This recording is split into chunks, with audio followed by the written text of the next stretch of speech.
October 1ஆம் தேதி முதல் இந்தியாவில் பல துறைகளில் சில முக்கியமான மாற்றங்கள் நடைமுறைக்கு வர இருக்கின்றன. சமையல் எரிவாயு சிலிண்டர் விலையிலிருந்து ரயில் டிக்கெட் முன்பதிவு முறைகள், தேசிய ஓய்வூதிய திட்ட மாற்றங்கள் வரை பொதுமக்கள் கவனிக்க வேண்டிய பல்வேறு அம்சங்கள் உள்ளன. முதலாவது, ஒவ்வொரு மாதத்தின் தொடக்க நாளிலும் எல்பிஜி சிலிண்டர் விலையில் மாற்றம் மேற்கொள்ளப்படும். கடந்த சில மாதங்களாக வீட்டு பயன்பாட்டுக்கான சிலிண்டர் விலையில் எந்த உயர்வு அல்லது குறைப்பும் இல்லை.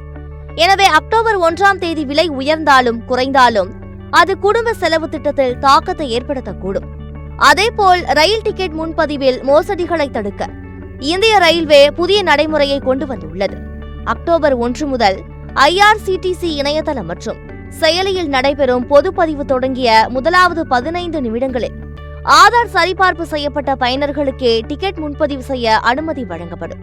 இதற்கு முன்பு தட்கல் டிக்கெட்டுகளுக்கே இருந்த இந்த நடைமுறை இப்போது அனைத்து டிக்கெட் முன்பதிவுகளுக்கும் விரிவாக்கப்பட்டுள்ளது. நேரடி முன்பதிவு மையங்களில் இது பொருந்தாது. தேசிய ஓய்வூதிய திட்டத்திலும் அதாவது NPS மாற்றம் கொண்டுவரப்பட்டுள்ளது. அக்டோபர் 1 முதல் மல்டிபிள் ஸ்கீம் ஃப்ரேம்வொர்க் அறிமுகமாகிறது. இதன் மூலம் தனியார் மற்றும் கார்ப்பரேட் ஊழியர்கள் மட்டுமல்லாமல் GIG பணியாளர்களும் பான் எண்ணின் மூலம் பல்வேறு திட்டங்களை முதலீடு செய்யலாம். இது ஓய்வு கால நலனை மேம்படுத்தும். மேலும் ரிசர்வ் வங்கியின் நிதி கொள்கை குழு கூட்டத்தில் 25 அடிப்படை புள்ளிகள் வரை வட்டி விகிதம் குறைக்கப்படும் வாய்ப்பு உள்ளது. இதன் மூலம் வங்கிக் கடன்களின் வட்டி விகிதமும் குறையக்கூடும்.